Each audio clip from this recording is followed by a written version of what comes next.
Every March, millions of people around the world put on something green and celebrate one of the most joyful days on the calendar.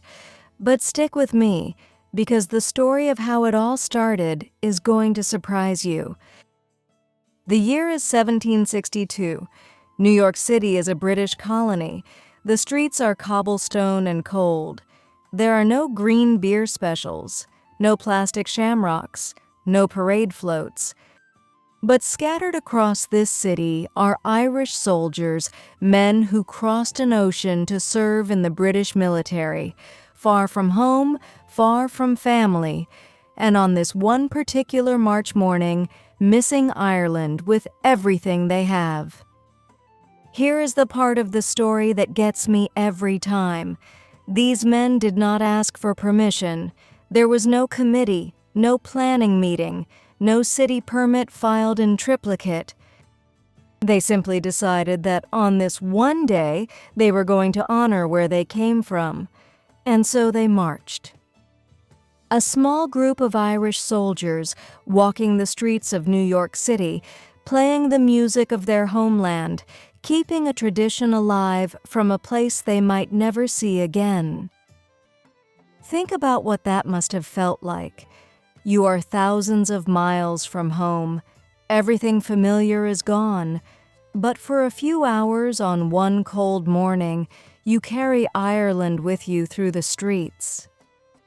That is all it was, and that is everything it was. That small, unplanned march in 1762 became the longest-running civilian parade in United States history. Today, New York City's St. Patrick's Day parade draws more than 150,000 marchers, not spectators, marchers, walking that same spirit of pride down Fifth Avenue every single year. And across the globe, St. Patrick's Day is now celebrated in more countries than almost any other cultural holiday, from Tokyo to Buenos Aires, from Dublin to Dallas. Green shows up everywhere on March 17th. All of it traces back to a handful of homesick soldiers who just decided to walk. Those soldiers were not trying to make history. They were just trying to hold on to something they loved. They wanted the people who came after them to know where they came from. And because they walked that morning, you and I are still telling their story today. 260 years later, on the other side of the world, we know. That is the power of one decision, not letting something disappear. And that brings me to something I want to ask you directly. You have stories like this too. Maybe not a parade, maybe not a march through New York City, but you have moments from your family's history that only you carry. The story of how your grandparents survived something impossible, the sacrifice your parents made that no one ever talks about.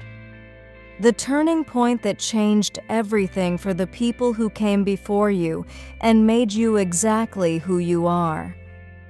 Have you ever thought about writing those stories down? Have you ever stopped to consider what it would mean to your children or your grandchildren to one day hold the real and true story of where they came from? Because here is what I know to be absolutely true.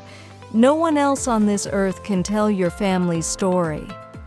Those memories live only in you, and someday, without anyone meaning for it to happen, they will be gone. Unless you decide to save them. Those Irish soldiers saved something precious the morning they marched.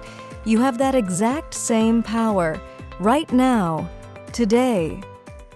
If this story sparked something in you, then you are exactly who History Sparks was made for. Every single day, we bring you a story from this date in history. Real people, real moments, real legacies that shape the world you live in. Hit that subscribe button right now and join this community, because that is exactly what it is. A community of people who believe that stories matter, that history is alive, and that every life, including yours, is absolutely worth remembering. Come back tomorrow. We have a brand new story waiting for you, and I promise it is one you will not want to miss.